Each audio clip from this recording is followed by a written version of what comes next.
Magandang araw po sa ating lahat. Bali, ang video or content na ibabahagi ko po sa inyo ngayon ay kakaiba kumpara po sa mga nakaraan. No? Sa aking pong Boss Bert Creative Channel, isa sa mga sandata na aking pong ginagamit sa aking pagiging creative ay ang tinatawag po na initiative. No? Ito po ay aking natutunan during on my high school life ng CAT. No?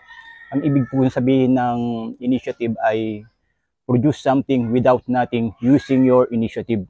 So, basic po, no? Pagka halimbawa, wala ka ng isang bagay, so kailangan magawa ka ng paraan para makapag-produce ka. Bali kasi sa status ko, since January po, nawala po yung aking maliit na negosyo dahil kasi finish contract. So, ibig sabihin, mula noon, naging tambay na po ako. Kaya minsan, nung nawalan kami ng bigas, kumbaga, siyempre, pag walang bigas, mag-iisip ka ng paraan para magkaroon. So, dito po sa lugar kasi namin, mayroong ditong maliit na komunidad, more or less mga 300 family, no? Bali, may dalawang malalaking grupo na klase ng ikinabubuhay dito. Yung una po ay grupo ng mga mangingisda, kung saan nakasampa sila sa mga bangkang pangulong, no? Bali, 5 grupo sila meron dito na nakasampa sa iba't ibang bangkang pangulong. Then, karamihan mga individual na mangingisda. Yung ikalawa po ay yung mga tinatawag na yagyag. Ang ibig po sabihin ng yagyag ay yung mga grupo ng mga manggagawa kung saan ay sila ang naglilipat ng mga kalakal o produkto mula sa barko papunta sa truck or mula sa bodega papunta sa truck. Yung mga produkto na ito ay katulad po ng bigas, asukal, abono, klase-klaseng abono, no? Fertilizer, trigo, semento, at marami pang iba, no? Kaya shout out po sa lahat ng mga nagyayagyag, no? Saludo po ako sa kanila. Lalong-lalong na po doon sa mga aking nakasama nung ako'y sumubok na magyagyag na mga taga rito lang din at ang iba ay aking pa mga kumpare, no? Saludo po ako sa kanila sapagkat sa kabila ng mahabang oras ng trabaho, mabigat na trabaho, higit sa lahat ay napakainit na panahon at maghapon na nakabilad sa araw, no? Bali sa kabila noon, sila po ay nagsusumikap at matyaga na ginagampanan ang kanilang trabaho para lang mayroong pagkain at ulam na maiuwi sa kanilang bahay at makaahon sa pang-araw-araw na pamumuhay. Kaya muli, saludo po ako sa mga nagyayayag, mabuhay po kayo. Shoutout nga pala sa aking mga kasamahan sa SBP WM, no? Solid BBM for President Worldwide Movement. Kamusta na po ang lahat? Sana suportahan niyo po ang aking channel upang maiparating natin ang ating hinaing at ang ating kalagayan sa mahal na Pangulong PBBM. At higit sa lahat sa mga pangako na inaasahan natin mula sa kanila. Marahil ay pinagtayo tayo ng mga kooperatiba sa pangako na tutulong sila sa pagpondo or kapital para sa ating pag-uumpisa na hanggang sa ngayon ay ating pong inaasahan. At yan po ang inyong abangan sa mga susunod nating content o upload video ay patungkol sa SBPWM. Kung nasaan na po sila or kamusta na po tayo. At higit po sa lahat ay nagpapasalamat po ako sa aking mga subscriber na sumuporta sa aking Boss Bert Creative Channel. No? Marami pong salamat sa inyo lahat. At sa mga hindi pa nakapag-subscribe, please subscribe para sa mga susunod pa po na upload video na inyong aabangan. Maraming salamat po. At ganoon na rin po,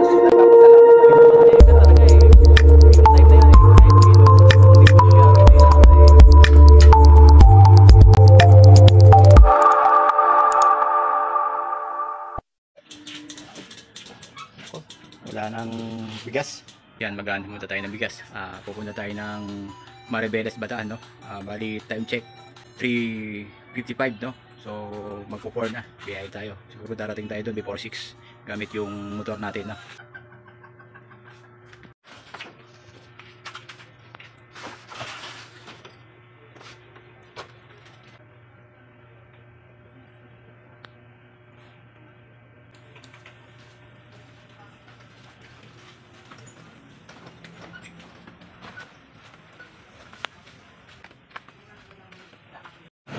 Time check, 4:40. Nasa layak na po tayo.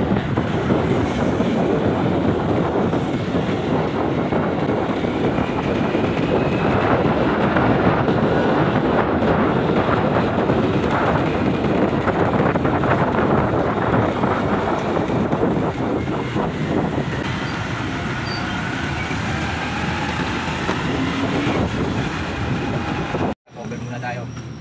Over muna tayo sa Katulingan para magpalas na. Isang oras galing layak hanggang dito. Dito na tayo sa Cabcaben. Maribeles Bagan.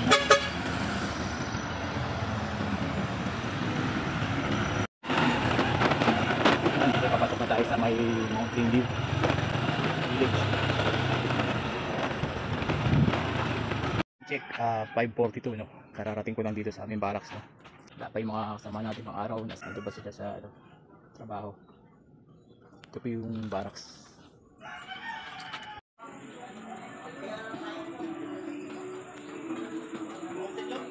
MK, plus 8 ng gabi. Yan. Ito yung barracks namin. Yan. Sa gabi. Madilim-dilim pa. Paalis na kami. Kaya yung service namin medyo nagpapainit na. Service na lang ako. Motor na lang kayo ni Bert. Sige. Sir, Antay ko na lang. sabay na lang kayo. Ako na magdala ng ano. Ay, hindi ka na mag-almusal, pre. Sige, daling ko na yung ulam doon. Ganito kami pag walang service. Magmula doon sa gate nila, parang SBMA. Ayun, mga kulang-kulang 1 kilometro ang lakad din to.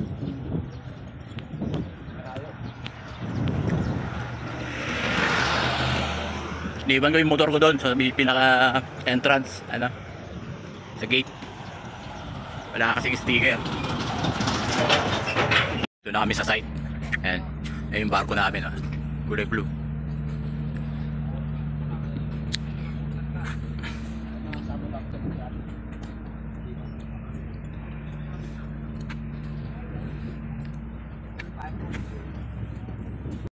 Kaya pumarada na yung mga truck.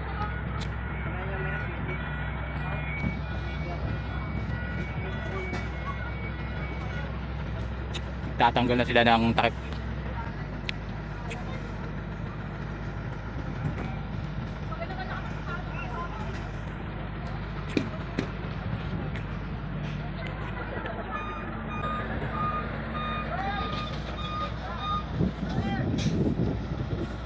Na kami ng barko.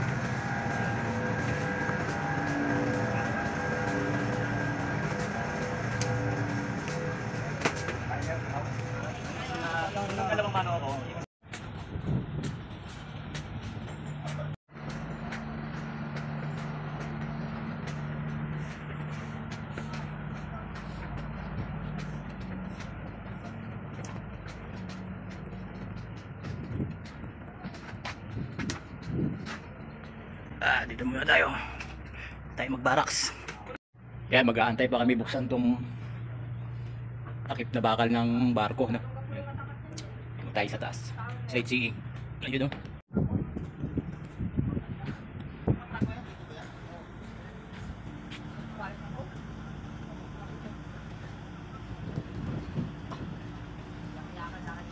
May mga truck nakaparada doon, ayun. Ayan. Sa likod ng barko na yan, puro truck yan. Yung dalawang barko na yan, puro truck yan. Sa likod niyan. Ayan. Ayan, tropa.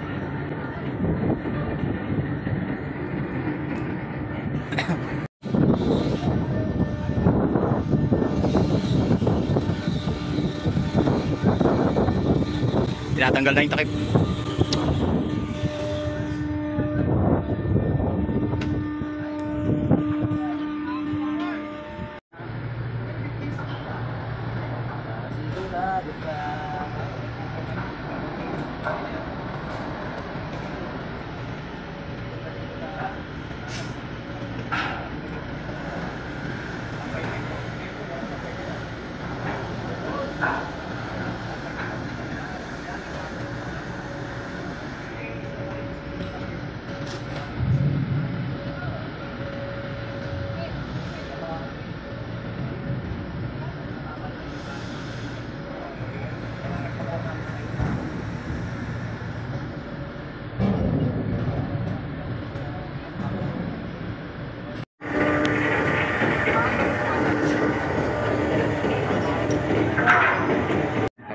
sa loob ng barko. Ayan. Yung hagdan niya, ano. Ayun. Hagdan, ayan. Bumaba na kami. Ano, tag-isa-isa? Oo, kumain na kayo, Bart. Ah. Saan punta? Okay. Yeah.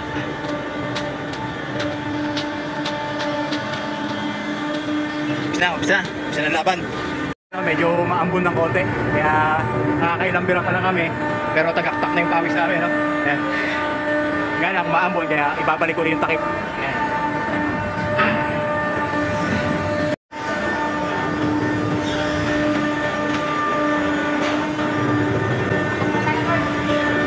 Nakakayat muna po kami, no? Dito na naman kami sa taas. Umambon, kaya sinara ulit, no? Ayan, nakaka-4 na lambat pa lang yata kami ng pondo. Tubig mo na, tubig.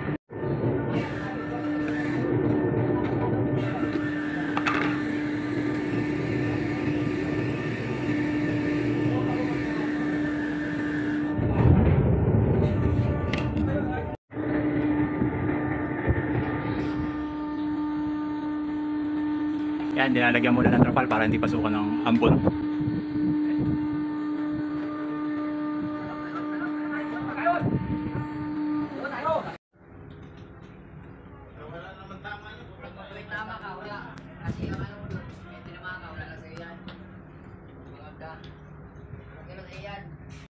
Pahinga muna kami, pahinga muna. Habang nakasara. So ayan po, bago mag alas 7, nagsara kanina, no? Ngayon, time check, 7:25. Bubuksan na naman uli yung butas ng barko, no? Tama-tama, tuyo na rin yung damit ko. Basang-basa kanina ng pawis. Tinatanggal na naman yung trapal.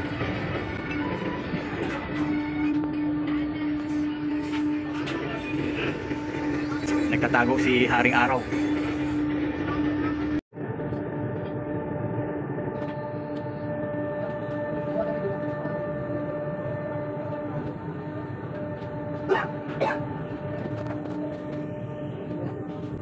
May nagpupurlis sa likod.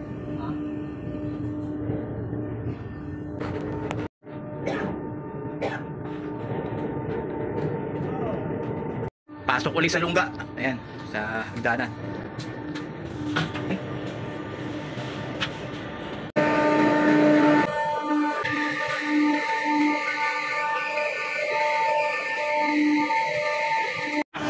O'clock in the morning. So umpisa nang nangagagat yung araw. 10, 11 hanggang 12, no? Break time 12. Yan. So kailangan pagkamaga niya, kailangan tubig tayo, tubig. Inumin tayo ng tubig. Dito tayo aklas sa sama.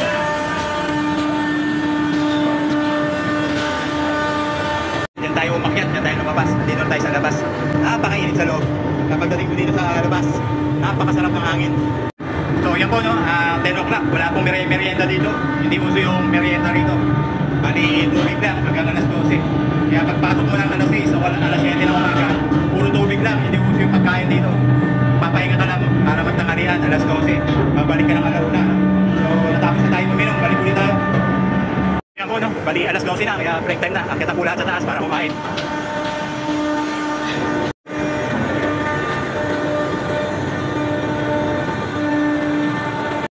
So yan, break time na, break time.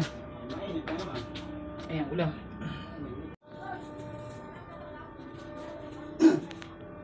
Bale, ito yung pinakamasarap na oras, no? Yung pagkatapos kumain, matutulog na isang oras, recharge. Ito, no? Kalahating araw na to, no? Siguro mga alas 2 na. Yan.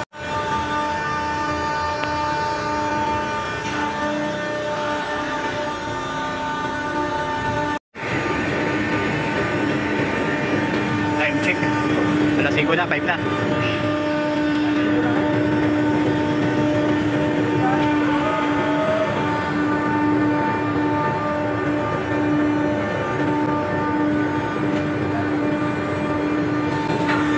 bali, ito nga pala yung ginagawa namin pagsalansan, no? Bali, sa isang lambat, sa isang net, 6 na patong. Yan. 1, 2, 3, 4, 5, 6, tapos 5 hilera. 1, 2, 3, 4, 5. Ganon din sa kabila, no? Bali, pumapatak siya ng 60 sa isang lambat, sa isang net. Nung bagong dating tayo rito, bali 7 na pakong yan. Nung araw daw, 8 pa daw. Pero marami nalalaglag. Kaya para maiwasan yung mga nalalaglag, ginawa na lang 6. No? So yan, patapos na. Tapusin na lang yung alas 6 para matapos na. No? Daming pondo yan. 1, 2, 3, 4, 5, 6, 7, 8, 9. Yan, 10 pa yan. Iaangat. Iaangat na lang lahat yan. Para may karga doon sa truck. Ito talaga yung nagpapatagal dyan eh. Tingnan mo naman yung galaw ng ano, boom. Ayun. Ang bagal bumaba. Ngayon, nakakaapat pa lang kami maghapon. Sabagay, maraming abala. Samantala kapag mabilis ang boom, kalahating araw pa lang, 4 na.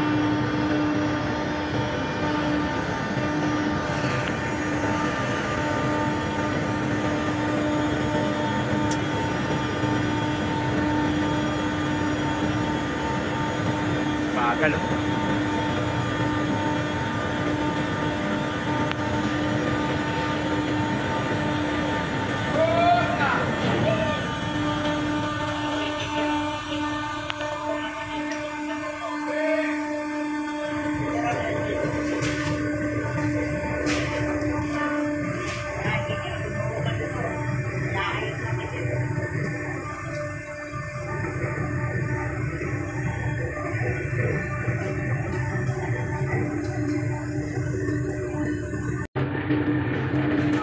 Yan yung proseso, no? Pagkagaling doon sa loob ng barko, ilalabas papunta doon sa truck.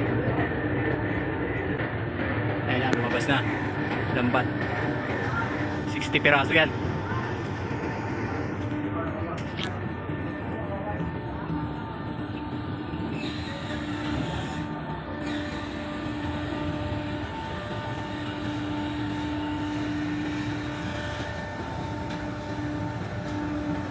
Yan, nakabang na yung mga kamador. 4 sila sa truck.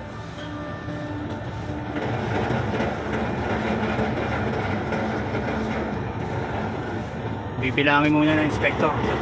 Isang Pilipino, isang Vietnamese. Ni-inspection nila kung tama yung bilang. Saka ikakamada o isasalansan, no?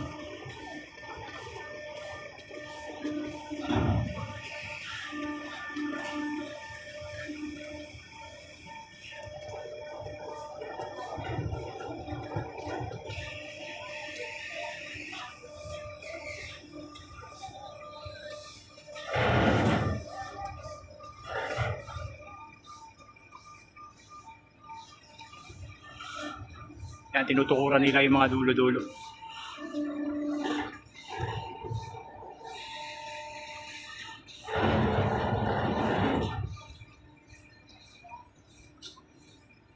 Purpose yun para hindi malaglag yung bigas, no? Tinutukuran nila yung 4 na gilid para hindi dumauslos. Yan.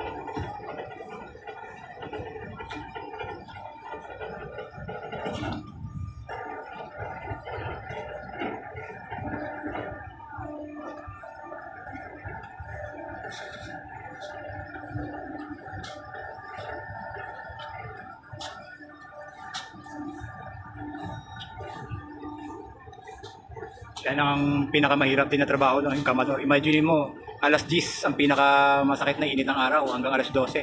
Tapos alauna hanggang alas 3, no? Naandyan sila. Yun yung pinakamainit. Ngayon, alas 5 na kaya medyo hindi na nangangagat ang init at nakakapag-ubad na sila ng damit.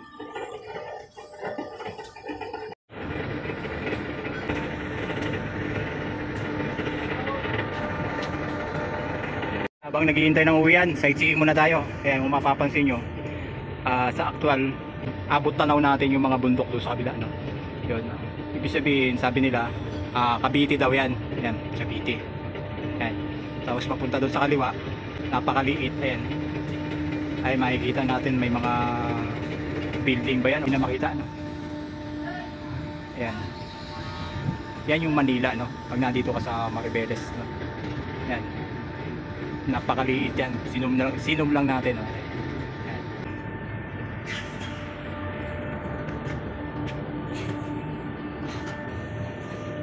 Bali, ito yung pinakamasarap na pakiramdam no? Yung galing ka sa nakakalata na maghapon trabaho sa initan. Tapos pahinga, nandito ka sa may tabi ng dagat, no? Sa malamig na lugar. Ayan. Pagka nagre-recharge ka ng lakas mo, no? Ayan.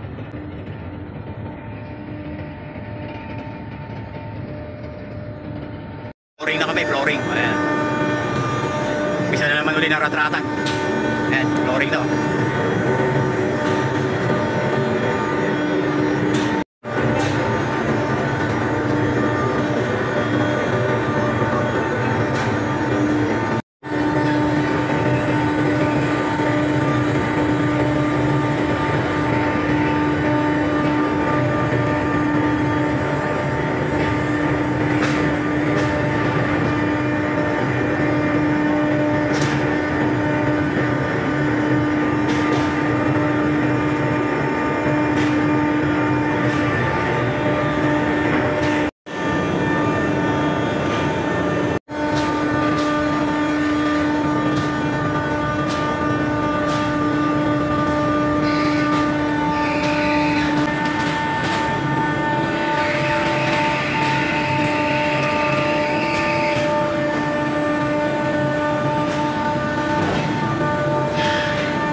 So yun na po, no?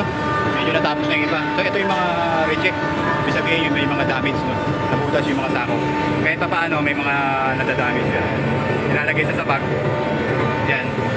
Hindi natin alam kung anong ginagawa dyan siguro. Yan. Yan yung mga naputasan. May mga iwa yung sako, punit. So bali ito, no? Natapos na namin yung isang butas. Ibig sabihin, kung sino matapat na matapos sa kanila yung clearing, ibig sabihin yung clearing, maglilinis lahat ng mga kalat. Magwawalis yan, kasama yung pagwawalis. Kaya kasi may bayad daw yun 3.5 daw yun 3.5. So kung sino mapatapat yung clearing, sa kanya yung 3.5. So ayan.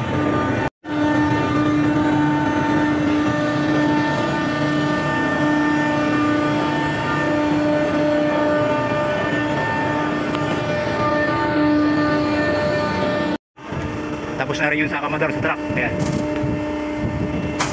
Uwi na, baba na.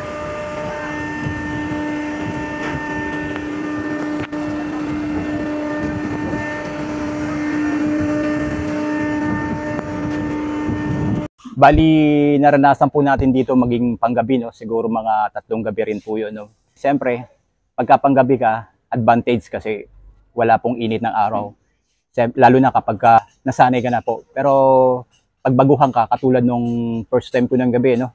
Medyo maraming adjustment. Nandun yung talagang aantukin ka dahil sa lagi kang basa ng pawis, natuyuan ka, then makapagpahinga ka ng 1 oras. Siyempre, iidlip ka, papahinga ka. Kumbaga, pag nakaidlip ka na at natuyo na yung pawis mo, parang gusto mo nang tumukod. Ibig sabihin ng tumukod, umayaw, no? Kumbaga, andun yung latan-lata ka, parang ayaw mo na ipagpatuloy. So, yun ang naranasan po natin nung unang gabi. Pero siguro, pag nakasanayan mo na, baliwala na po yun, no? Nga lang, siyempre, pag nagpanggabi ka, no? Bali, umaga na ang uwi nyo, alas 7, then back to barracks na, no? Kung saan magpapahinga kayo, matutulog. Pero, ang problema kasi sa barracks, may kanya-kanyang tulog yung mga tao. Hindi mo naman pwedeng utusan o matulog na kayo, hindi. Kumbaga, ikaw sa oras ng pamamahinga mo, minsan may natutulog na maaga. Siyempre, pag natulog na maaga, maglalaba, then magluluto, may mga movement, maingay.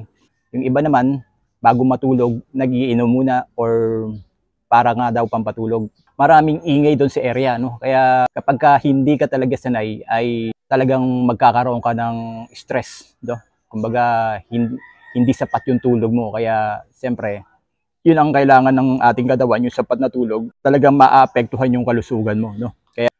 Kaya yung naging panlaban natin during that time, no, para makatulog tayo or maiwasan natin, ito yung pinaka-agimat natin, kumbaga kailangan natin bumili nito.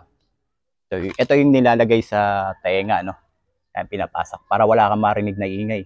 Minsan kasi doon may nagiinom, may naglalasing, may nagmamaoy. So ikaw gusto mo makapagpahinga, kaya ito. So yun po ang isa sa mga karanasan na mararanasan kapag ikaw ay nasa trabaho ng pagyayagyag.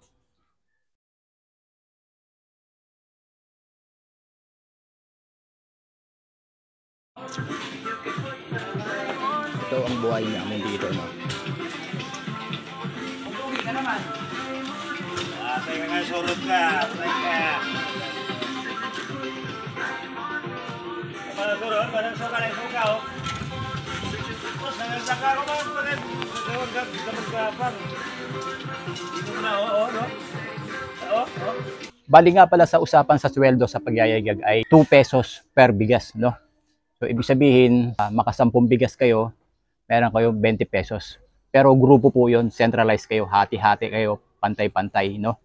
Kaya halimbawa, maka 10,000 kayo sa 10 katao, may tagwa 1,000 kayo sa isang gabi. Pero hindi po lahat laging dire-diretso yung trabaho or malaki ang sahod kasi minsan maraming abala. Halimbawa, pag umambon, umulan, nasira yung boom, siyempre hihinto po ang trabaho nyo, hihinto yung production nyo. So, ibig sabihin, malaking abala sa oras nyo. Pero kung dire-diretso ang trabaho nyo at walang problema, kikita din ba kayo? At higit sa lahat, kailangan standard yung dami ng bilang sa grupo nyo. Halimbawa, 10 katao, tapos quality yung trabaho. Ibig sabihin, lahat kayo gumagalaw.